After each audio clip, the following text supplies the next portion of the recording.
In our readings this past week, one of those chapters in the Old Testament contains one of the most famous stories of all.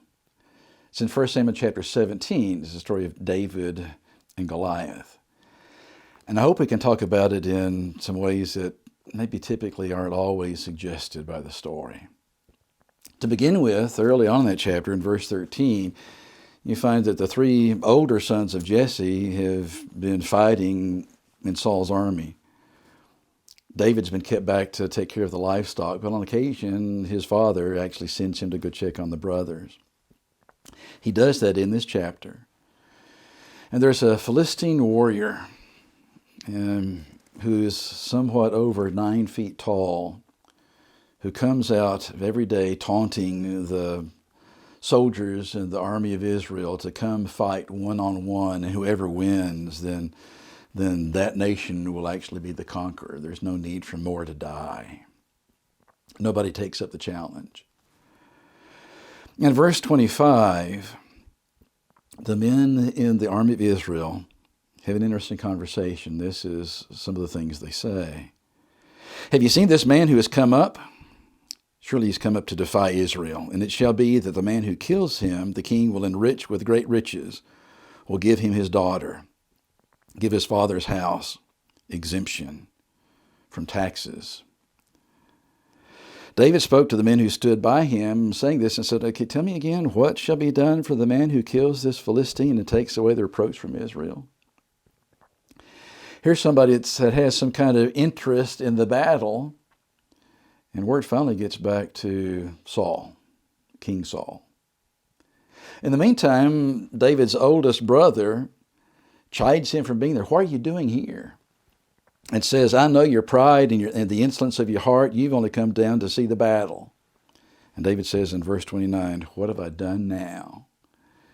And you can hear that conversation in siblings. That sounds very natural between an older sibling and a younger. The statement's made down in verse 31 that when the words of David were heard by Saul, Saul sends for him. Verse 32, David says to Saul, let no man's heart fail because of him, your servant. I will go and fight the Philistine. Saul said to David, you're not able to go against this Philistine to fight with him. You are but a youth. He has been a man of war from his youth. There are going to be situations in standing for the cause of Christ where people are going to tell you that you don't know enough. You don't have enough maturity as a Christian. You haven't studied enough. But you need to use what you know. People are telling you in certain situations you can't fight for the cause of Christ. In this situation, you can't fight on God's behalf. Well, fight on God's behalf anyway, because it's exactly what David is going to do.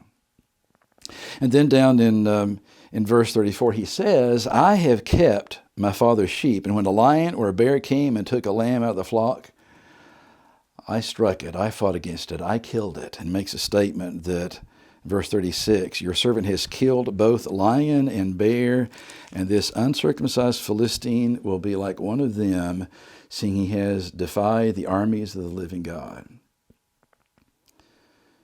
And point number one, people are going to tell you don't work on or worry about fighting God's battles, fight them anyway. But number two, here is Jehovah who has been defiled. His honor is in question. The Philistines, a very idolatrous nation, are taunting the people of God. Defend God's honor anyway. It's basically what David says. I've defended the lives of my sheep.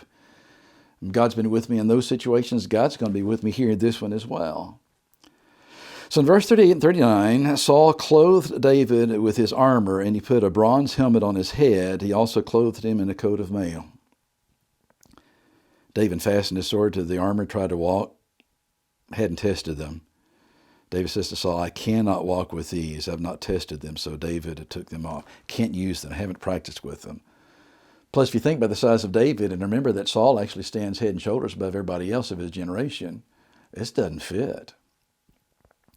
So you fight God's battle anyway. You defend God's honor anyway. You take off the weapons of man's invention and fight with what God has given you. Take off man's weapons anyway. What does David do? Verse 40, he took his staff in his hand. He chose for himself 5 smooth stones from the brook, put them in a shepherd's bag. His sling was in his hand. He drew near to the Philistine. The Philistine came and began drawing near to David, and the man who bore his shield went before him. And when the Philistine looked about and saw David, he disdained him, for he was only a youth. 5 smooth stones. I'm going to leave that thought there for now and come back to it later, but there is a significance in 5 smooth stones. Beginning in verse 43, the Philistine said to David, "Am I a dog that you come to me with sticks?" The Philistine cursed David by the Philistine gods. Philistine said to David, "Come to me, and I will give your flesh to the birds of the air and the beasts of the field." David said to the Philistine, "You come to me with a sword and a spear and with a javelin. But I come to you in the name of the Lord of hosts, the God of the armies of Israel, whom you have defiled."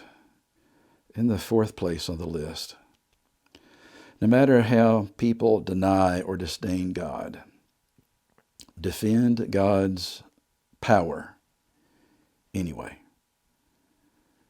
Because that's a power that has been proven over and over and over and over again.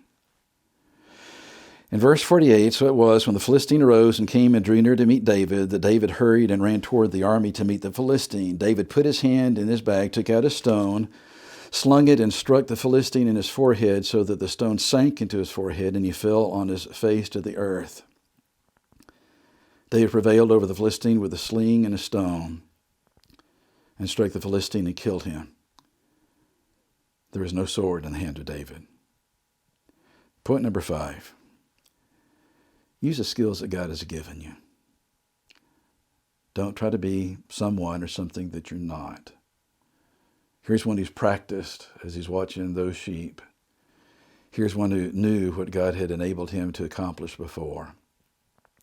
Here's one who gave God the praise and the credit, but he used what God had provided with him as far as skills go. If you see any kind of demonstration of this kind of sling, it's not a slingshot, but this kind of sling, you can take a large ball bearing and put it through a 2x4 at a pretty good distance away if you know how to use it. David obviously does. Verse 51 through 53, David ran and stood where the Philistine, took the Philistine sword, drew it out of its sheath, killed him, cut off his head with it. When the Philistines saw that their champion was dead, they fled. Point number 6, no matter what people around you say, deliver God's people anyway. Encourage Christians around you anyway. Don't stay silent. Now let's go back to the 5 stones, verse 40. He took his staff in his hand, and he chose for himself 5 smooth stones from the brook. Why 5? God's word actually gives us the answer. Not in 1 Samuel, but in 2 Samuel, chapter 21. Beginning in verse 16, David, now king, is fighting against the Philistines yet again. Verse 16, there's an individual that is mentioned who is of giant stature. He is a son of Goliath. Verse 18, another one. Verse 19, another one. Verse 20, another one. And the last verse of 2 Samuel 21 says this: "These 4 were born to the giant in Gath and fell by the hand of David and by the hand of his servants." David is that shepherd. And he's been in situations before. If there's one predator out for the sheep, would there be more than one? Do you take just a limited amount of ammunition? Well, to a certain extent, perhaps that's true. Why 5?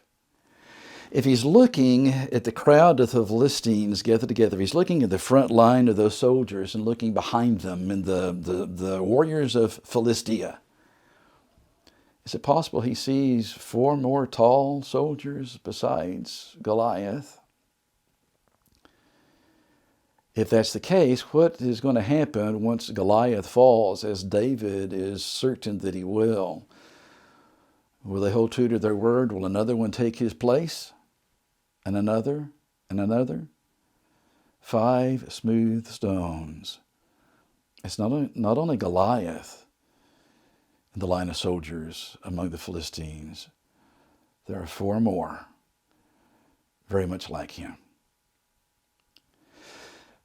We tend to take a look at problems, and then if we don't really plan ahead and problems kind of seem like they come out of nowhere, we kind of wonder, why did this happen? David had been preparing all his young life for something such as this. About 35 years ago, I was so impressed by reading through this story again that I wrote a poem about David that I'd like to share. And here's what it says. 2 armies stand up on the field, and the battle line is drawn. One army should believe in Jehovah's might, but they see only darkness, not dawn. What man of us can stand against a warrior over 9 feet tall? And the small voice of a shepherd boy says, the giant will fall. He'd had victories in the wilderness over beasts that threatened his sheep. Now he hears the soldiers talk of the treasure that the victor will keep. Great wealth and honor in the princess's hand, and you'll be loved by all. With growing confidence, the young lad said, the giant will fall. The cry of courage echoed loud and long through Israel's camp that day. Is it just the sound of innocent youth who talks when he needs to play? We tell the youth he doesn't have the strength, or there are weaknesses in us all. But he smiles at us and says again, the giant will fall. King Saul delights to hear the news that a champion was found that day. The lad was given heavy armor to wear, but he said, that's not my way. He chose 5 stones from a brook nearby and walked out before them all. And with faith and trust in God, he whispered, the giant will fall. Young David faced a warrior who was skillful in his trade. Goliath saw only insult in this joke he thought they'd made. Goliath shouted, I'm a champion. I should fight someone like King Saul. David shouted back in a loud, clear voice, you, giant, will fall. 1 stone was hurled from that shepherd's sling with a tremendous amount of power. Goliath fell dead. The Philistines fled. Israel was victorious that hour.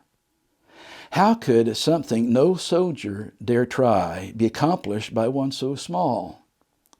He didn't think of self, but of God's mighty power, and knew the giant will fall.